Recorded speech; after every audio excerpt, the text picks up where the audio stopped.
ಪ್ರಶ್ನೆ ಇದು ಪ್ರಾಯ ಎಲ್ಲರ ತಲೆಯಲ್ಲಿರುವಂಥ ಪ್ರಶ್ನೆ. Even though I am born as in Madhva family, due to madi and various restrictions, I am inclined to follow the other liberal gurus of Hindu Dharma. This path also can be followed to reach the mukti or not? ಅದು ತುಂಬ ಜನಗಳ ಪ್ರಶ್ನೆ ಇದು. ನೀವು ಮಾಧ್ವರಂದ್ರೆ ಮಡಿ ಮಡಿ ಮಡಿ ಅಂತೀರ, ತುಂಬ ರಿಸ್ಟ್ರಿಕ್ಟ್ ಮಾಡ್ತೀರಾ ಅಂತ ಎಲ್ಲರ ಮಕ್ಕಳು ಈ ಕಂಪ್ಲೇಂಟನ್ನು ಮಾಡಿದ್ರೆ ಮನೆಯಲ್ಲಿ ಕೇಳ್ತಾ ಇರ್ಬೋದು.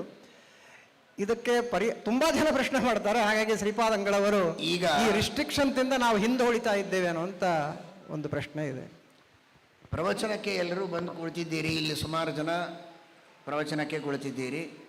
ಬೆಳಗ್ಗೆ ರಾಮದೇವರ ದರ್ಶನಕ್ಕೂ ಬಂದಿರ್ತೀರಿ, ಬೇರೆ ಬೇರೆ ಕಾರ್ಯಕ್ರಮಗಳಿಗೆ. ರಾಮದೇವರ ದರ್ಶನಕ್ಕೆ ಅಂತಲ್ಲ, ಬೇರೆ ಸಂದರ್ಭದಲ್ಲಿಯೂ ಮಠ ಮಂದಿರಗಳಿಗೆ ನೀವೆಲ್ಲ ಭಾಗವಹಿಸ್ತೀರಿ.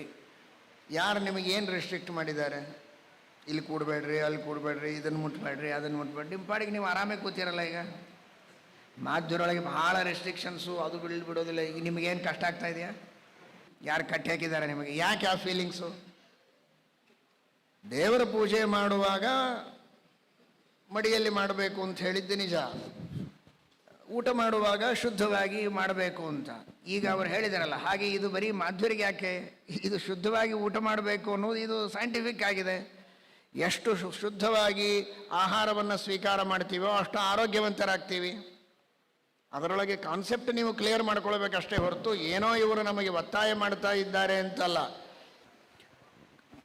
ಈಗ ಮನಸ್ಸಿಗೆ ಬಂದಲ್ಲಿ ಏನು ಬೇಕೋ ಅದನ್ನು ಹೇಗೆ ಬೇಕೋ ತಿಂತಾ ಇದ್ರೋ ಇಲ್ಲ ಎಲ್ಲರೂ? ಹೇಗೆ ಕರಾಪರ ಹಿಂದೆ ಮುಂದೆ ನೋಡದೆ.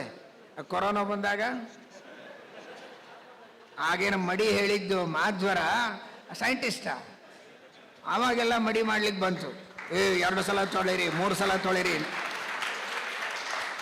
ಹಾಕಿ ಕೈ ತಿಕ್ಕಿ, ಮೂಗು ತಿಕ್ಕಿ, ಮಾರಿ ತಿಕ್ಕಿ. ಏನು ಮಾಧ್ವ ಅಲ್ಲ, ಮಾಧ್ವರ ಅಪ್ಪ ಆಗಿದ್ರಿ ಎಲ್ಲರೂ. ಸುಮ್ಮನೆ ಮಾಧ್ವರ ತಲೆ ಮೇಲೆ ಕೊರೋನಾ ಬಂದಾಗ ನಿಮಗದು ಎಚ್ಚರ ಆಯಿತು. ಅಂಥದ್ದು ಬರೋದೇ ಬೇಡ ಅನ್ನೋದಕ್ಕೆ ಯಾವಾಗಲೂ ಎಚ್ಚರ ವಹಿಸ್ರಿ ಅಂತ ಶಾಸ್ತ್ರ ಹೇಳಿದೆ, ತಪ್ಪು ಹೇಳಿದೆ ಅಷ್ಟೇ. ಅದು ಬಿಟ್ಟರೆ ಸಾಧನೆ ಮಾಡುವುದಕ್ಕೆ, ದೇವರ ಭಜನೆ ಮಾಡಲಿಕ್ಕೆ, ಸ್ಮರಣೆ ಮಾಡಲಿಕ್ಕೆ, ಪ್ರವಚನ ಕೇಳಲಿಕ್ಕೆ, ಎಲ್ಲರೂ ಸೇರಿ ಪರೋಪಕಾರ ಮಾಡಲಿಕ್ಕೆ ಯಾವ ಮಡಿ ರೆಸ್ಟ್ರಿಕ್ಷನ್ಸ್ ಇದೆ? ಎಲ್ಲರೂ ಓಪನ್ ಆಗಿ ಇರಬಹುದಲ್ಲ, ಇದ್ದೀವಲ್ಲ. ಈಗ ಸುಮ್ಮನೆ ತಪ್ಪು ಕಲ್ಪನೆ ಅದು. ಆ ಥರ ಯಾವ ರೆಸ್ಟ್ರಿಕ್ಷನ್ಸು ಇಲ್ಲ. ಎಲ್ಲಿ ರೆಸ್ಟ್ರಿಕ್ಷನ್ಸ್ ಇದೆ ಅದು ಕಂಪಲ್ಸರಿ ಮಾಡಬೇಕಾದದ್ದು ನಿಮ್ಮ ಒಳ್ಳೆಯದಕ್ಕೆ ಮಾಡಲೇಬೇಕು. ಏನು ಈ ಆಪರೇಷನ್ ಥಿಯೇಟ್ರ್ ಹೋಪ್ಲೆಸ್ಸು, ಏನು ಎಷ್ಟು ರೆಸ್ಟ್ರಿಕ್ಷನ್ಸು? ಏನೋ ಅದನ್ನು ಬಾಯ್ಲ್ ಮಾಡು, ಇದನ್ನು ಬಾಯ್ಲ್ ಮಾಡು, ಆ ಹಸರದು ಹಾಕೋ. ಇದು ನಮ್ಮೂರಲ್ಲಿ ಡಾಕ್ಟರ್ ಇದ್ದಾರೆ ನೋಡ್ರಿ, ಓಪನ್ ಟು ಆಲ್. ಬಯಲಲ್ಲಿ ಕೂತು ಆಪರೇಷನ್ ಮಾಡ್ತಾರೆ ಅಂದರೆ ಇನ್ಫೆಕ್ಷನ್ ಆಗಿ ಸಾಯ್ತೀಯ. ಅವ್ರು ಭಾಳ ಓಪನ್ ಇದ್ದಾರೆ ನಿಜ, ನೀನು ಓಪನ್ ಆಗಿ ಹೋಗ್ಬಿಡ್ತೀಯ.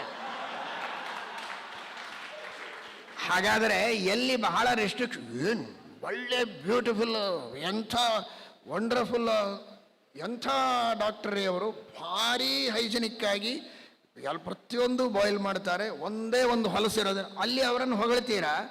ಅದೇ ಮಡಿ ನಾವು ಬೇಕು ಅಂದರೆ ನಮ್ಮನ್ನು ಬೈತೀರಾ. ಇದು ಯಾವ ನ್ಯಾಯ? ನೀವು ಯಾವ ಹಾಸ್ಪಿಟಲ್ ಚಾಯ್ಸ್ ಮಾಡ್ತೀರಿ ಹೇಳಿ ನನಗೆ? ಹಾಗಾದರೆ ಯಾವ ಮತ ಚಾಯ್ಸ್ ಮಾಡ್ತೀರಿ ನೋಡಿ. ಹಾಗಾದರೆ